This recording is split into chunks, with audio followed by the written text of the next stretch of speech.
neurological symptoms Mr. Sanderson reports since the February 2016 ski accident are likely attributable to pre-existing health conditions. Is that indeed your opinion? Yes. And on what is it based? So based on my review of the records, his mental health professionals that evaluated him before and after, if you look at the trajectory of those evaluations, it looks essentially the same before and after. Also based on review of the imaging, and afterwards the neuropsychology testing that was normal or above normal compared to population. Okay, let's hit all of them, and then we'll go back if needed. Are you able to bring up 2? Well, he brings up number 2. Comment upon the patient's pre-existing injuries. Which ones did you find particularly important? The pre-existing condition of depression and anxiety is the most salient. Okay. Pre-existing condition. And how is it that his pre-existing depression and anxiety is related to his complaints of post-collision symptoms? So the depression and anxiety can cause all of the symptoms that he is complaining of post-collision. And if you look at the records and you were able to remove the collision, just so you just make it evaporate, the history reads coherently. This is a man in his 70s with depression and anxiety, and it's gotten bad enough to the point that it's impairing memory and concentration and other activities that he was used to doing. So is another way of saying that if we removed the collision, he never had a collision that day, it still makes sense, his trajectory. Right. If you read the medical records from before the injury through now, and you remove the injury, it doesn't change the trajectory of his complaints. So his for evaluation by his health professionals. For instance, if we look at his medical record, let's say just 2 weeks before, 3 weeks before, did you know he went to the VA doctor that day? Yeah. With complaints of, I'm feeling really old, I can't do what I used to be able to do. That was pre-injury, correct? Correct.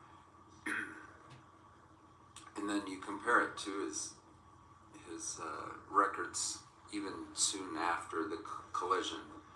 You're saying it doesn't really show anything happened, correct? Hasn't changed his course. Okay. And whenever you're ready, James, can you read your opinion number 2? The only neurological problems Mr. Sanders... I object to reading a report to the jury. You can tell it, no problem with that, but you shouldn't be reading it. We already dealt with this. Yeah, overruled. I think I ruled on it. Go ahead. The only neurological problems Mr. Sanderson has had may be partly attributed... The only neurological problems Mr. Sanderson has had that may be partly attributable to the ski accident are those associated with the mild concussion he experienced during the accident. Okay, can you fill in the meat on those bones? Help us understand that a little. Yes, so my opinion is if he had a concussion, it was very mild.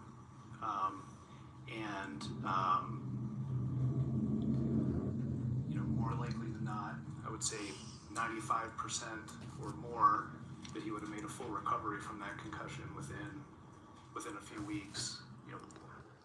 Not more than 99% within a few months, based on the severity of the concussion. So I think he's saying, I'm in that like 1%. I'm not in the 95 and the 99%. How do you respond to that? So I would say if, as a neurologist, I have patients that come in, they complain of cognitive symptoms, memory loss, attention problems, difficulty doing things that they used to do, and they can have depression and anxiety. They may have early signs of dementia, Those things are far more common for someone in Mr. Sanderson's category. Man in their 70s, they don't feel the way that they used to feel like they're getting old, like you said, before the accident or after the accident, concerned that they may be getting Alzheimer's disease. So I think those things are far more likely than a very minor concussion causing symptoms 7 years later. Do you see hundreds of those patients a year who've never had a ski collision? Correct. Okay, any other comment on your opinion number 2 that you would like to make?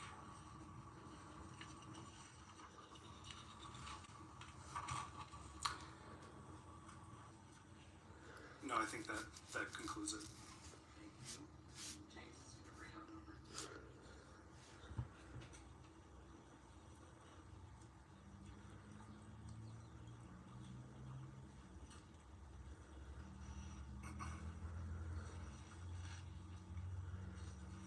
And do you have it there?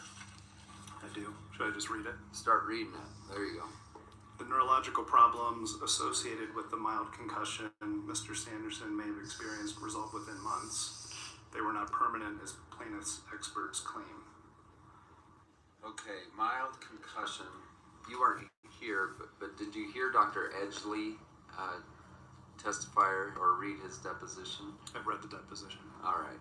So did he talk about, hey, a couple things we look at is length of... Objection, mistakes facts. There's no deposition. Sustained. Okay. Comment, I did misspeak. I forgot you didn't take his deposition.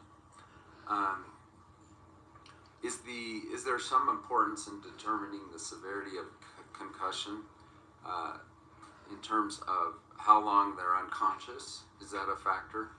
Yeah. Length of amnesia, length of loss of consciousness, or length of confusion. All right. I think those were the same 3 he said. All right. What do you know about length of unconsciousness?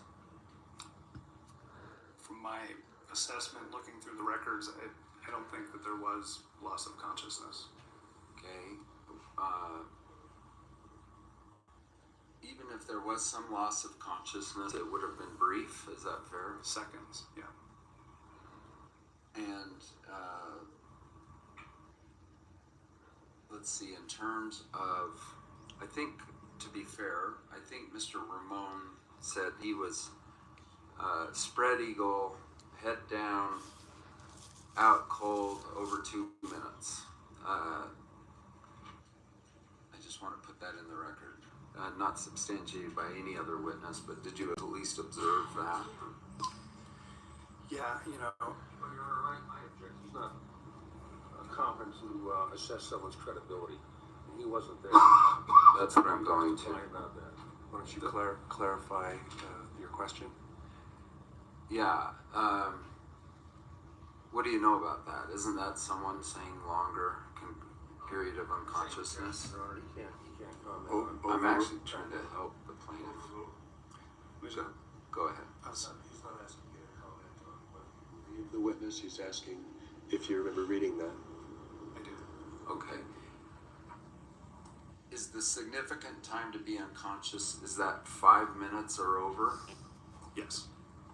All right. And then comment, you said period of amnesia.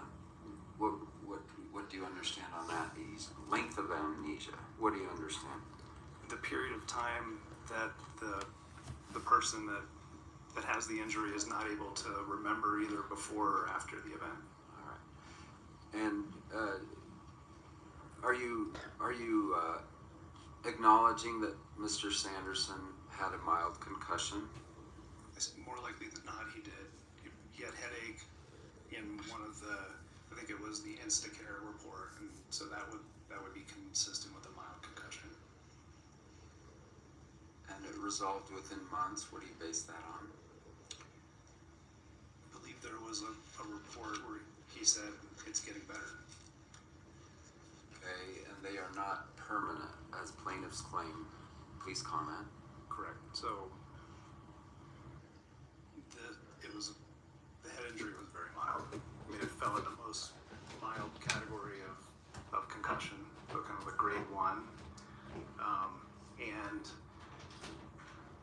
rest of the symptoms that he has, what could be caused by other conditions, which I would say are more common.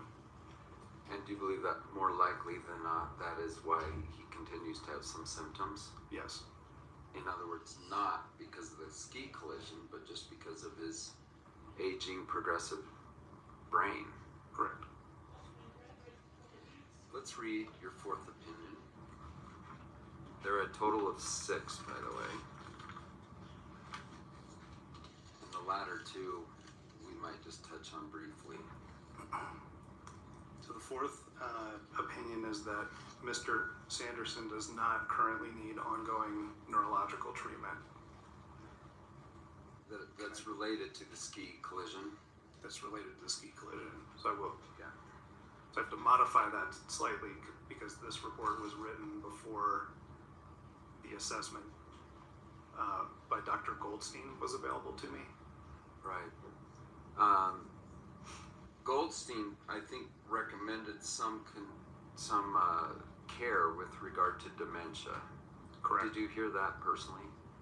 I didn't hear it personally, but I read it in his actual report from when he evaluated Mr. Sanderson. Do you believe Mr. Sanderson to have sort of dementia symptoms? Yes. Your Honor, it's never evaluated him. Can't possibly comment on that without a clinical evaluation. That's a speaking objection. No foundation. Is it in the report? Do you have symptoms? So he's commenting on his further needs, and he's commenting on Sam Goldstein. There's nothing in the Why don't you report. ask the question, Nothing in the then we'll report about see. Judge. Go ahead and ask your next question. Okay, so you said Mr. Sanderson does not currently need ongoing neurologic treatment, true? Correct. That's what the report says. Okay, since you wrote this, did you then read Sam Goldstein's updated opinion? Yes. Yes, Your Honor, I can't offer no opinions. Sustained? Thank you. Is there a drug that treats dementia? Yes. What is that called? It's called the Aricept. Your Honor, I object. There's no opinion on dementia. Sustained? Thank you.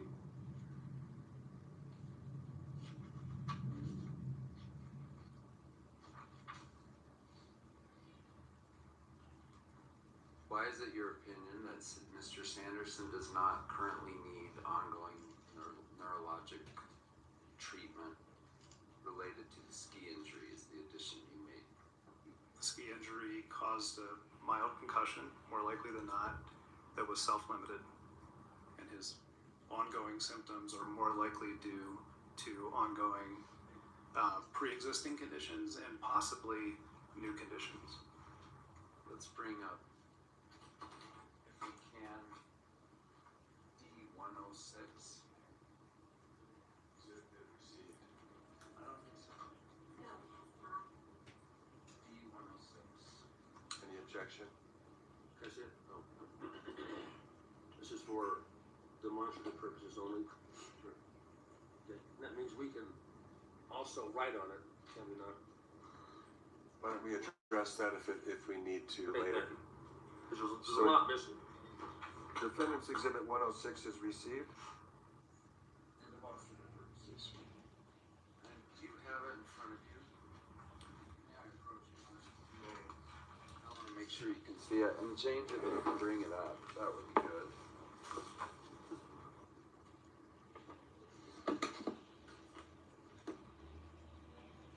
Oh, I think you might see it right on your Okay.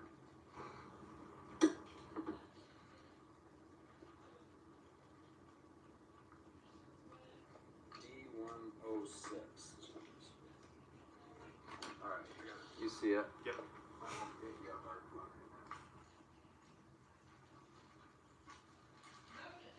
You got a chance to read this document?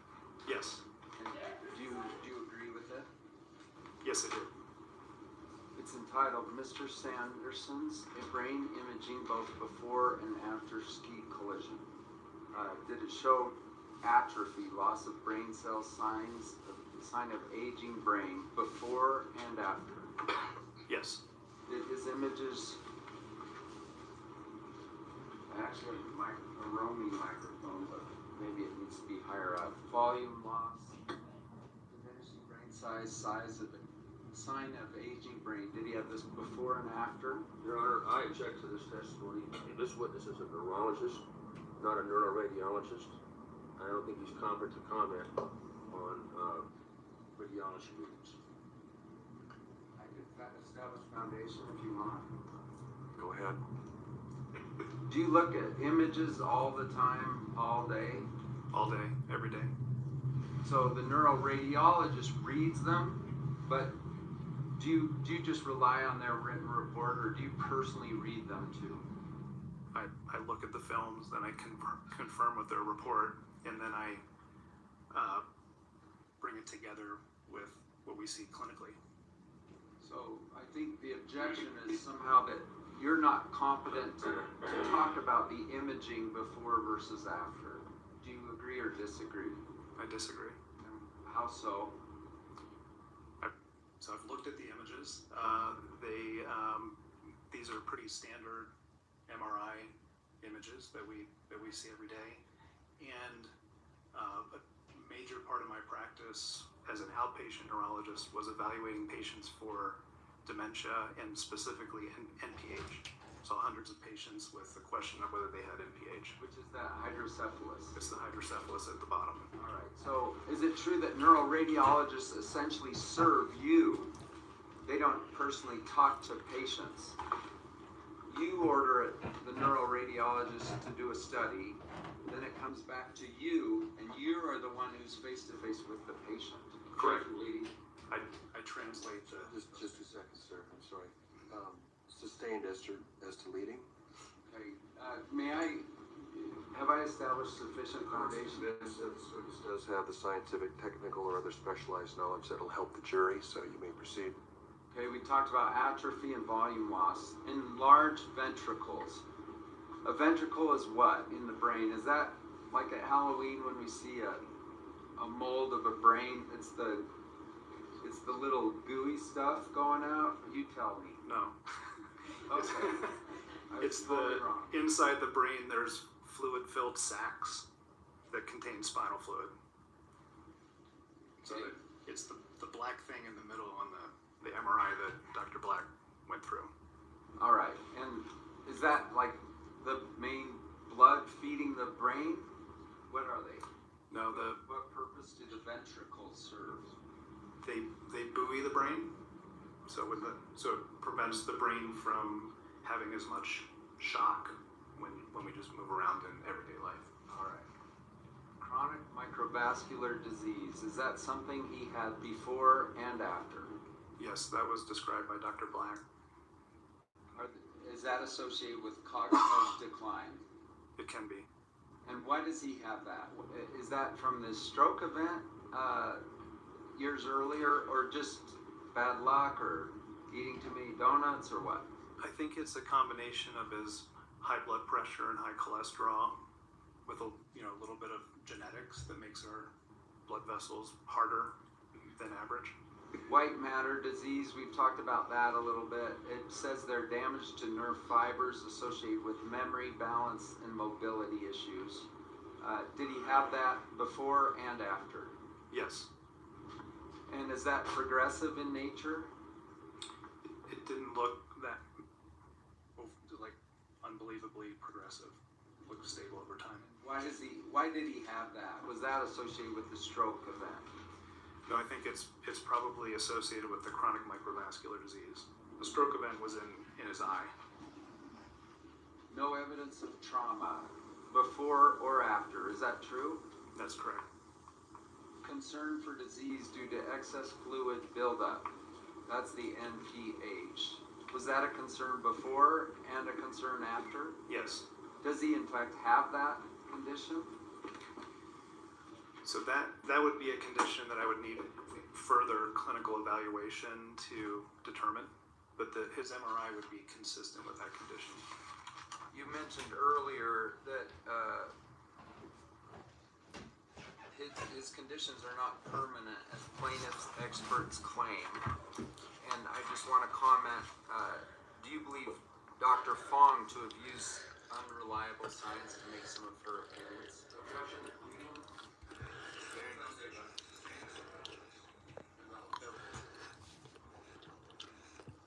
So, if I sustain an objection, hold on. So, thanks. They're about to get up and criticize you for not seeing this patient. Why didn't you? Why wouldn't you? Why would it be necessary if you needed to? Yeah, so I would always be willing, and actually didn't know that was an option. But in this case, and with many patients in my practice, we review tons of records before we see them. Actually, Mr. Sanderson probably had 10 times the amount of records that I have before I see my patients in clinic. You said 3,000 pages and lots of imaging. So I can know with 90% certainty going in based on the before and after imaging, the neuropsych testing over a period of years, his reports over time. I can know with 90% accuracy what's going on. So if I went in there, I'd be trying to figure out, does he have NPH or not? And what can I do to help him with his depression, anxiety, and other memory problems? Would you be treating him or evaluating the ski injury? No, I'd be providing counseling that the ski injury was not part of it. Now, you refer people all the time to neuropsychologists, is that true? Yes, And we're about to hear from two. But you did have the benefit of multiple neuropsychologist exams at the VA, is that true? correct. And do you know them to be good neuropsychologists? I don't know them. Okay. Do you know them to be not hired by either side, his normal treating providers? Yes, that's my understanding. And these were voluminous evaluations, were they not? Yes. And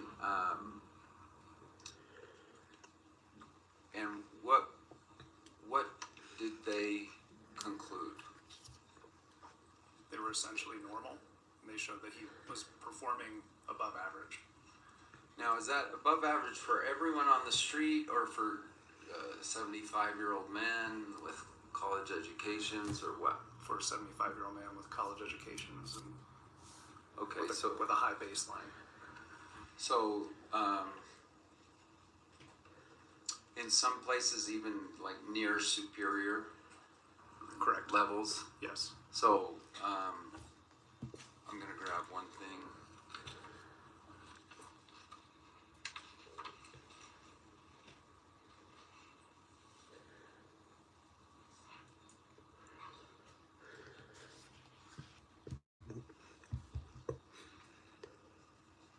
I think the jury's seen various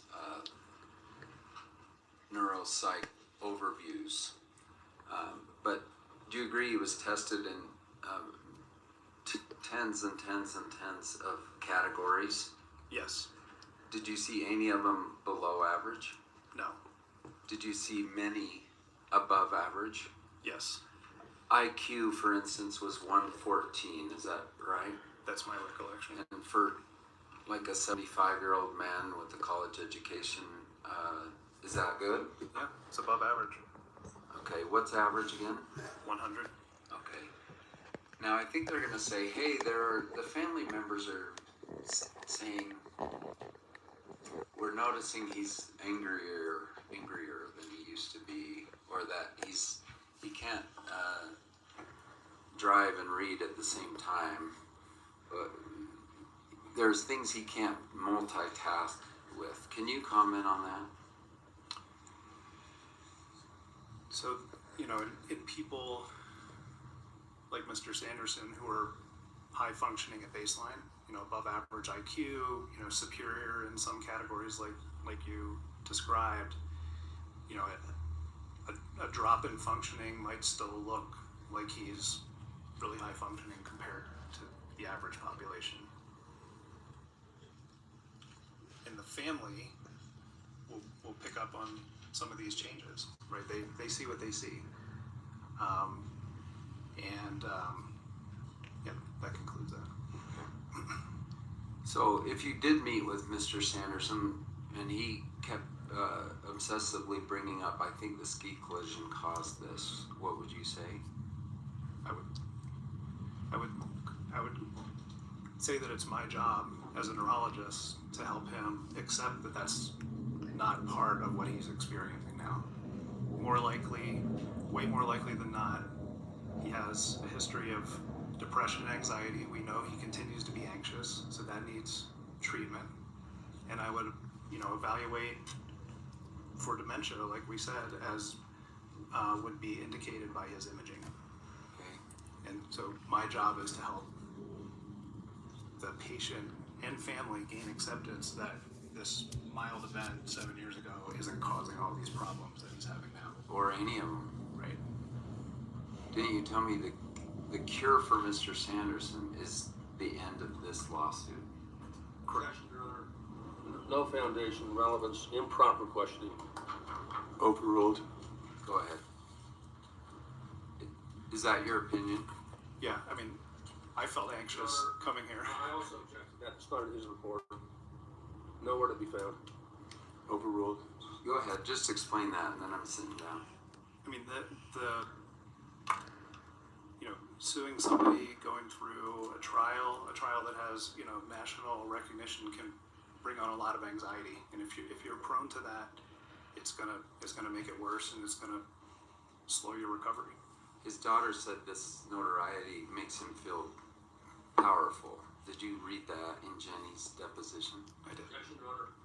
Jenny's deposition is not in evidence. Sustained. Coming into evidence, counsel. If we have time, we're going to read it in. Well, It's You been can't- referenced multiple times. Ain't here yet. if you're planning to ask this witness about evidence that's not part of the case, or won't be part of the case, then it's an improper question. Okay, if he's read it as part of his opinions, experts can rely upon hearsay. They can. Yeah, but it's not referenced in his report, Your Honor. Well, if it's not in his report, then sustained. Okay, I'll let you go. Thank you.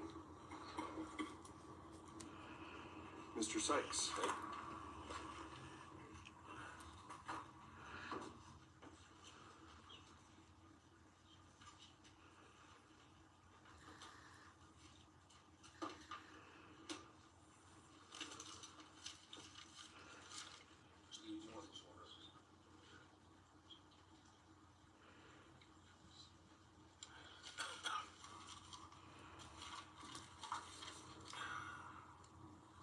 Doctor, do you commonly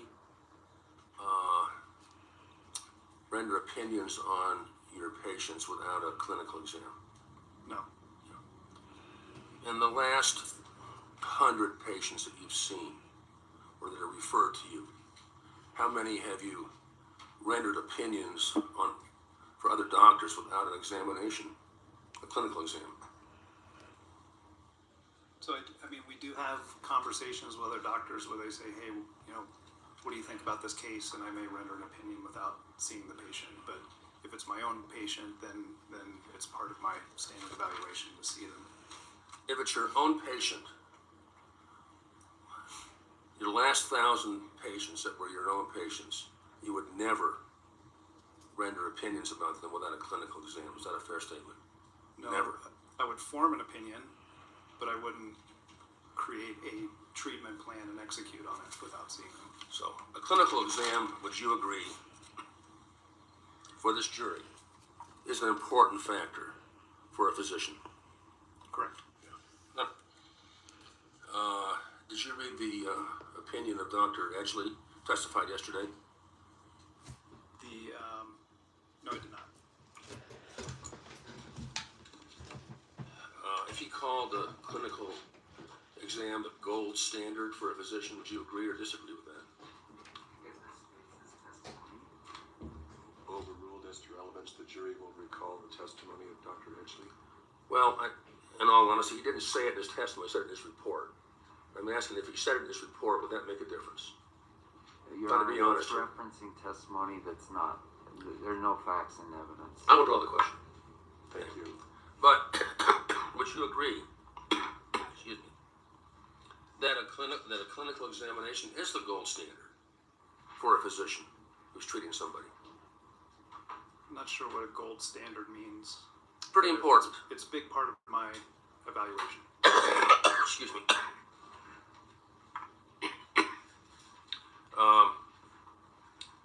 Secondly, I looked through your opinion pretty carefully. It was about 4 or 5 pages.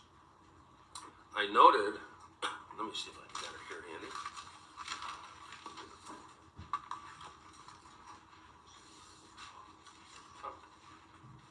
Yeah. Well, I'll just ask you if you remember this.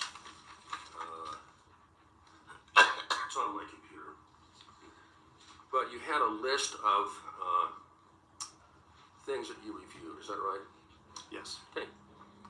Can you tell this jury a summary of what Carlene Davidson said in her deposition about Terry before and after the ski crash? I can't from memory. Okay. Can you tell the jury what Holly Gresham, the daughter, said about Terry before and after the ski crash? Yes, I did read Miss Gresham's deposition this weekend, or her statement. But you didn't read Carly Davidson? I think I did, but I can't remember all the names. If you want to show it to me, I can comment on it. Tell the jury, if you can, what important information about Terry before and after the ski crash Holly Gresham said. So she feels that he, is not as engaged and able to do things in the way that he used to. I think that's probably the summary. That's a pretty mild statement of it, isn't it?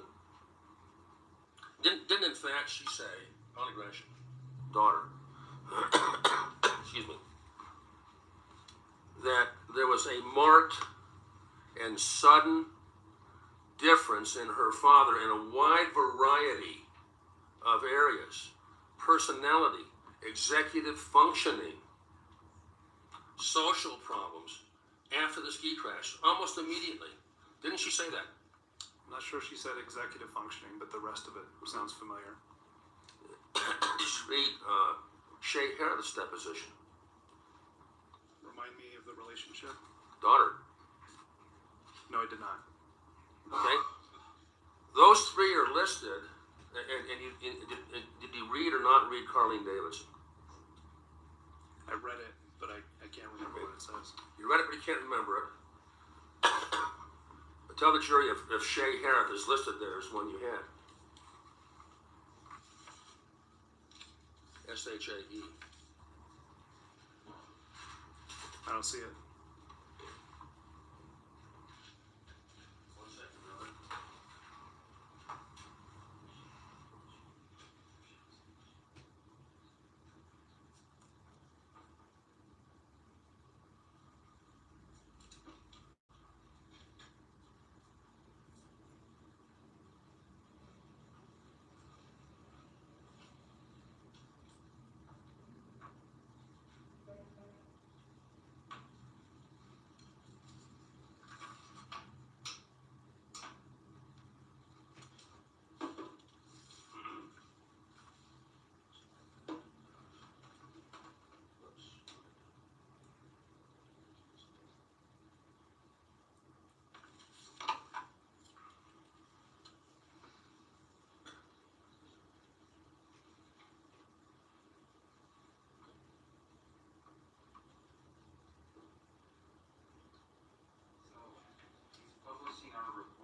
Let me show you what you wrote.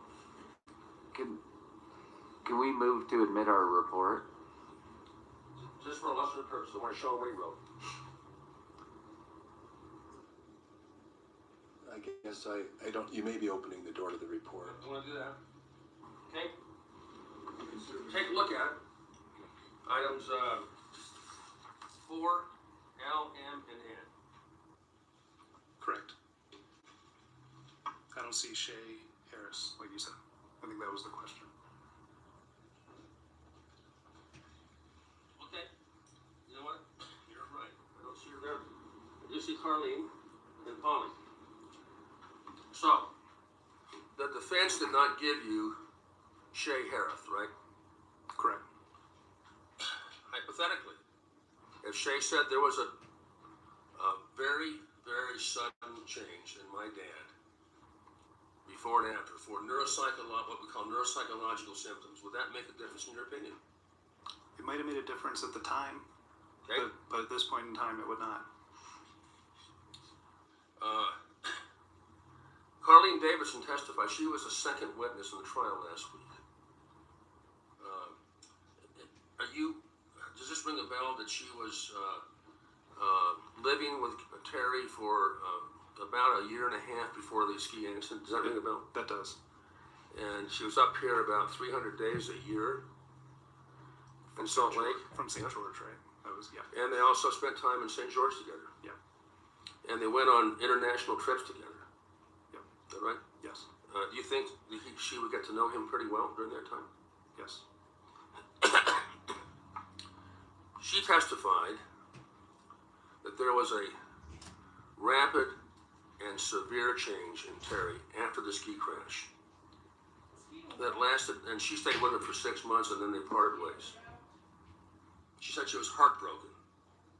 She was hoping for a marriage out of this. Compound. Sustained? Okay? She was hoping for a marriage out of this. Do you remember that in her deposition? Yes. Yeah. But he changed fundamentally after the ski crash. Now, does that make a difference in your opinions at all? I mean, it would be part of the whole compendium of what I would put together. Yes. I didn't read anything about that. I read your report. It's about 4 pages. Aside from their depositions that you referenced, you don't say anything at all in your report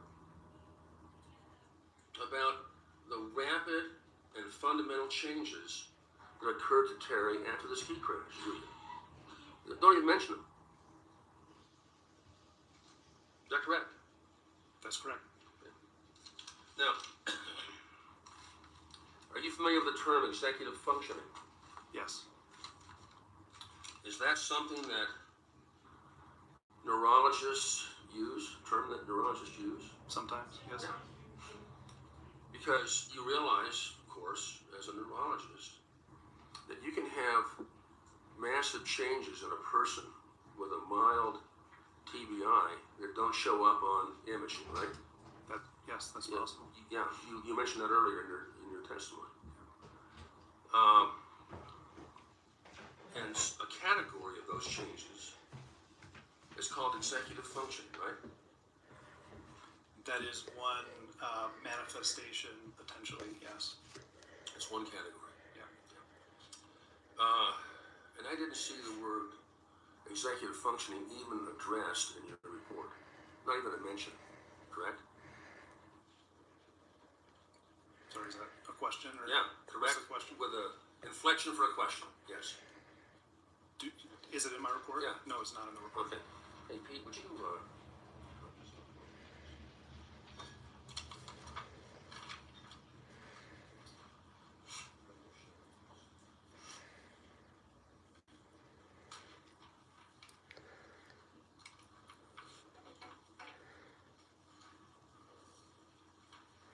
Now, while he's doing that, could you define for the jury executive functioning It's in a medical sense? the ability to do things, to start actions and carry through with them. To start actions into what? Carry the actions through. True, yeah. That's self-regulated, self-directed action, right? Correct. Okay. And that people use that to manage their affairs effectively. Correct. Right. Yep. Have you heard of Sam Goldstein? I mean, I know of his report as I testified earlier, and I've read some of his deposition. Actually saw his testimony. He testified here. And by the way, were you aware that he is a world-renowned neuropsychologist from Salt Lake City? Yes. And he developed an executive function test. Correct. Can you see it on your screen there? I do. Yeah. And here's what he recorded with a high confidence level that this man, Terry Sanderson, who's a former captain in the United States Army, ran eye clinics for the Army, has an advanced degree in optometry, which I think is a 4-year degree, if I'm not mistaken, and ran 2 clinics in southern Idaho. Okay? Would that indicate to you a man of superior intelligence and executive function? Yes. Yeah. Let's see what he did here. Okay? On attention, he was in the 25th percentile. Does that strike you as strange, or just average, by the way? 25th percentile. In other words, out of 100 people, he's 25 lowest, right? That's correct. That's what that means. Yeah. Yep. That for a man of his attainment, he's only the 25th percentile on attention.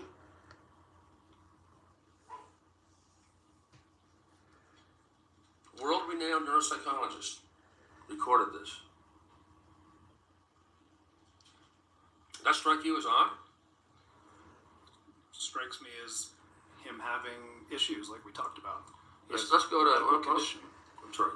I'll skip emotional just to.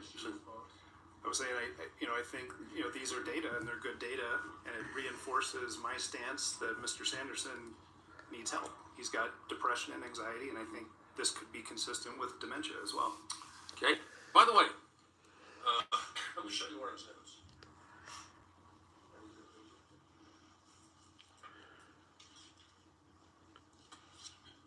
Your Honor, did we get the court one of these? No. Yes, sir. It's just an exhibit, no pictures. May I approach?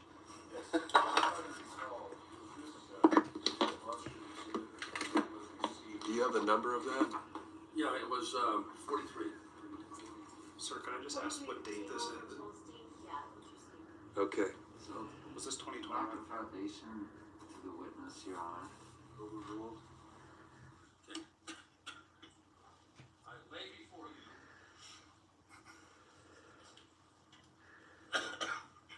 defense exhibits and plaintiff's exhibits. Can you show us where there's a diagnosis of dementia? This is going back to 2009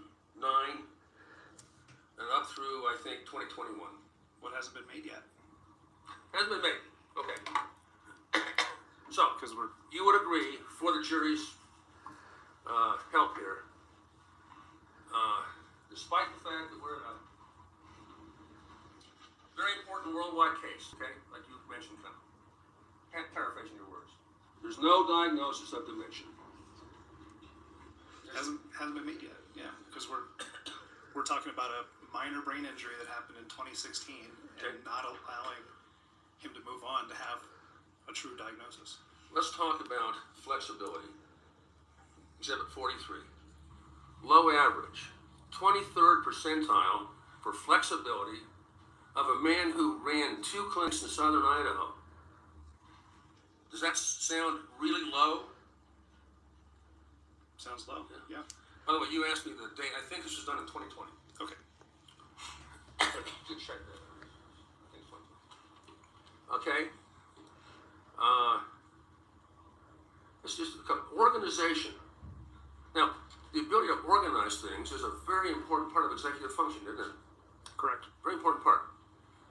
3rd percentile. 3rd percentile. Now, I'm just a simple country lawyer. If that were me, I'd understand it. But I didn't run 2 clinics. Okay? Yeah. 3rd percentile. Does that strike you as indicative of something wrong here? Yeah. Yeah. Planning. And by the way, below average. Below average. Excuse me. Planning. 4th percentile. Below average. Does that strike you as very low for a man of his attainment? Very low. Self-monitoring. 10%. That strike you as very low for a man of his attainment. It does. What about working memory? For a man who did everything he did. Working memory of 5 percentile. It's low. All right. Now, Can we make one more comment on that, by the way? Well- Or do you want to move on? Oh, let's just move on. It's related to Goldstein's report. What's that? You know, my impression from Goldstein's report is that that's why he was recommending the cholinesterase inhibitor, is based on these kinds of findings, Well, which is a treatment for dementia. if you don't remember specific things about his executive functioning from his family, do you? No, I don't. Yeah. Or from Carlene.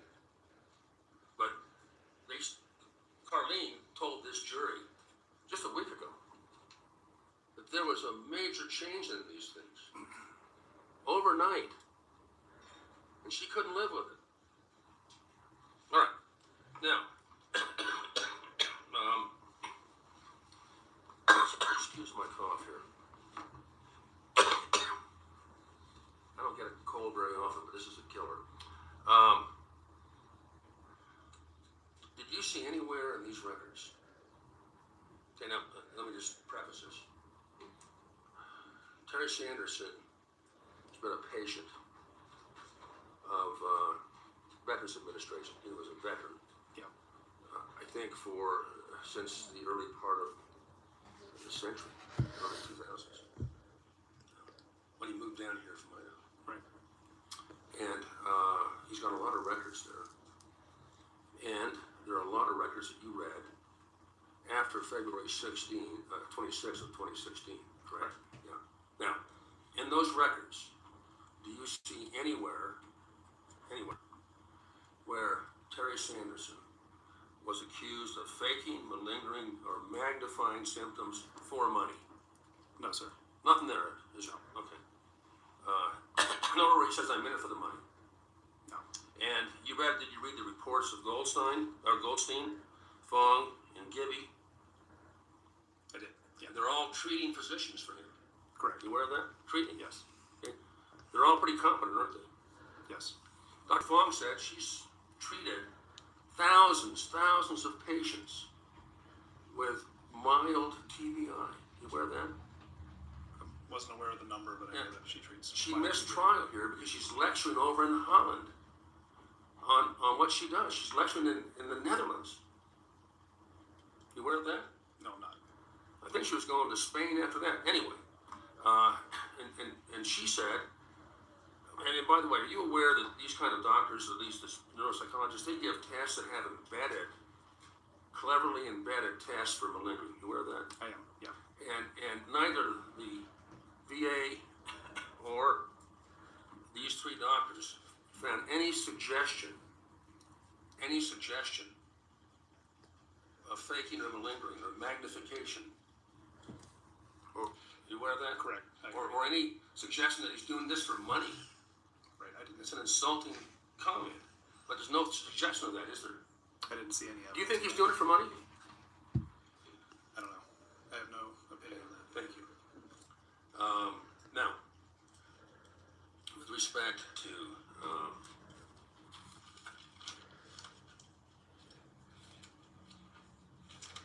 you had a thing up there about his scans, CT and MRI. Remember that chart? Correct. And you saw Dr. Black, Yes, I did. his testimony a few minutes ago. Yes, I did. And you remember him saying that from 2009 through 2021,